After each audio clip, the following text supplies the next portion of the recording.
And now for the fun part. How do we get the slide working? First off, disassemble your plunger rod as you got it down to just the front. This is the front with the large and small washers and the acorn nut. This nut is glued into place, so don't even bother trying to get it off. Make sure it all lines up with the flats from the acorn nut to here. That'll make it a little bit easier. Take your front piece, drop it in, lock it into place into there. Take the plunger rod keeper, push it in. It should only go in one way. And a couple of screws will lock this into place.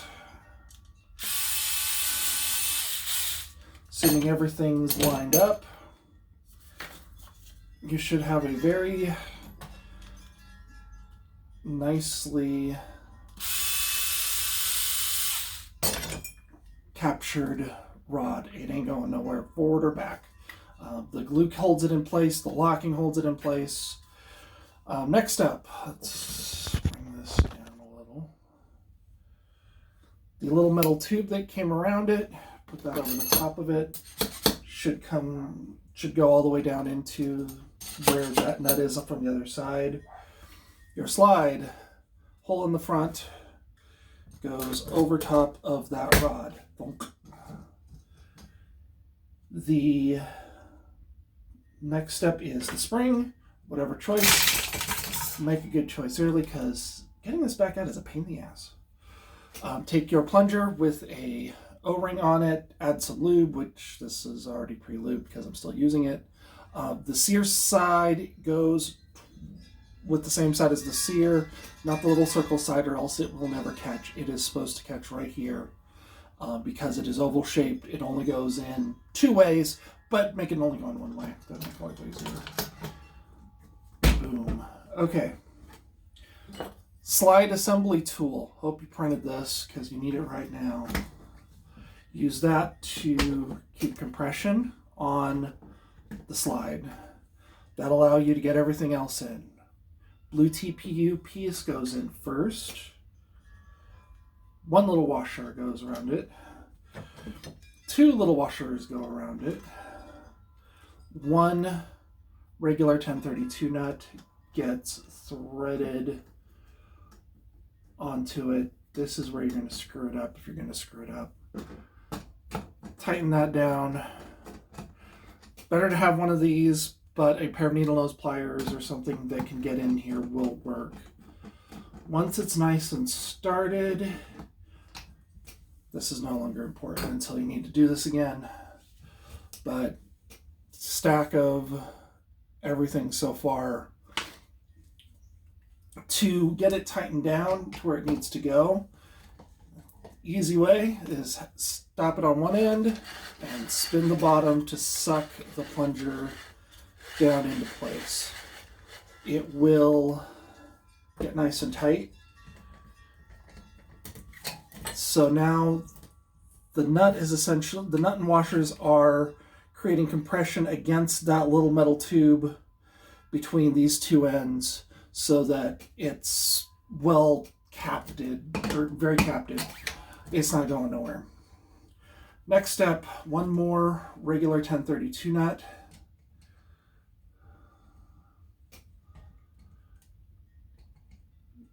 Gets dropped into place.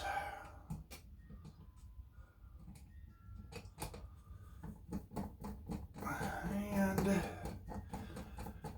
that goes tight against the first nut as best you can.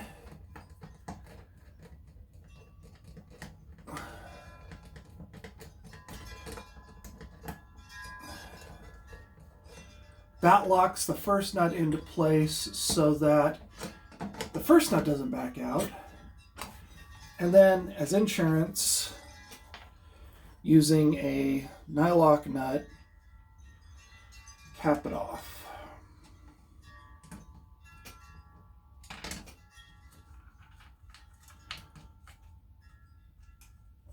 Okay.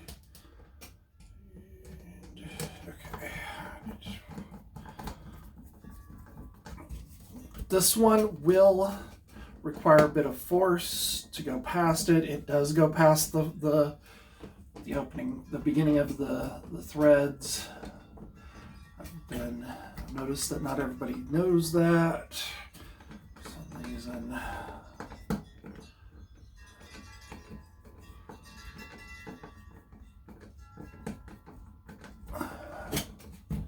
And that should do it. Notice there's a whole bunch of things trying to keep that plunger from flying off, and it is all necessary, at least with the springs I'm using. Okay, next step, the turnaround gets a plunger ring, a little bit of lube, should line up with the two pieces here on the stringers. These do actually most of the heavy lifting for holding it in, but everything else just acts as alignment. And then screws here and here for a total of 5. I'll put those on and be right back. Okay, 2 of the smaller O-rings on the turnaround. All 5 screws are in place at this point. So now major assembly.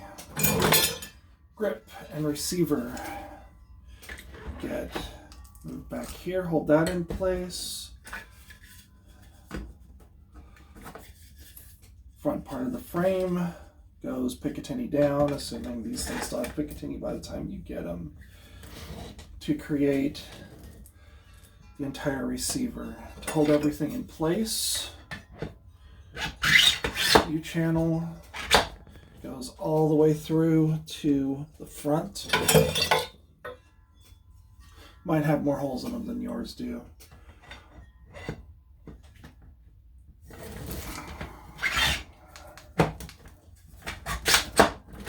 Okay, everything's bottomed out. Mine are a little weirder than yours because they're still kind of prototype, so I need to line up this pin a little better. But you've got a large screw with a hex head on it, put it through that hole, tap it in if necessary. Should go all the way through and catch a nut on this side. Mine doesn't because mine's a little different than yours. Next up, rear. Rear goes over the U-channel from the back.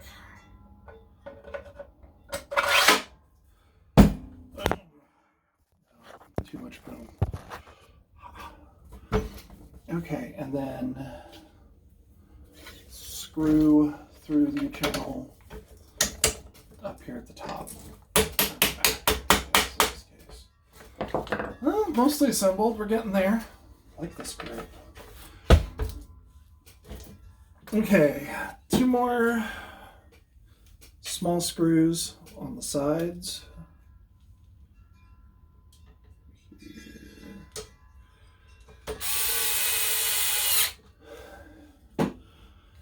And here.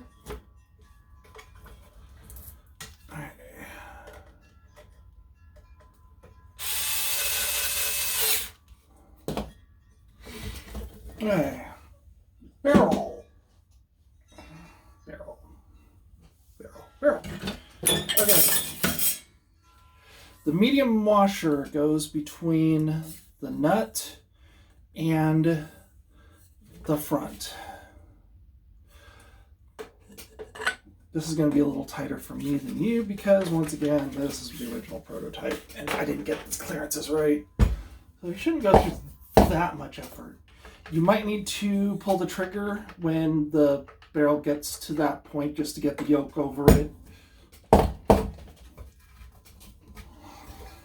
And push it until it doesn't go no more. That's about right.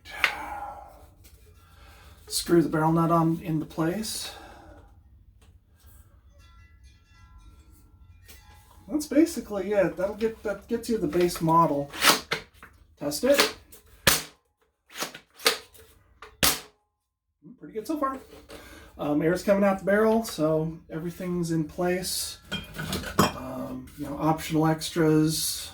These go together with screws in the front and in their respective versions. The handguard goes in after the AFG, if you're going that route.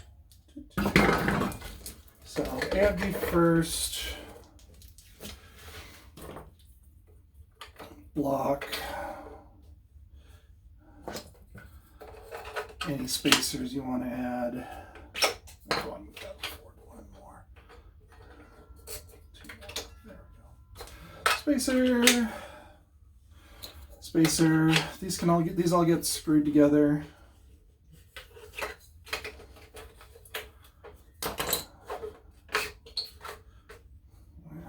Handguard. This actually has a little bit of compression to it between the trigger guard and the pick rail up here, and ultimately gets screwed in at 3 spots once it's attached. There, that's what I want to do. So screws here, here, here, here, lock.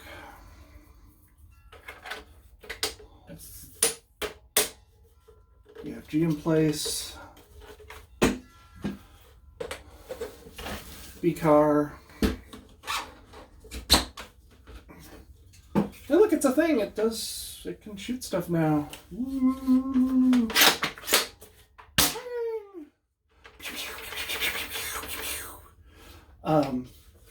Any questions, hit up the Discord. If you're seeing this, you're probably already there, or like completely lost 3 years from now wondering what the hell I was even thinking. Moose out.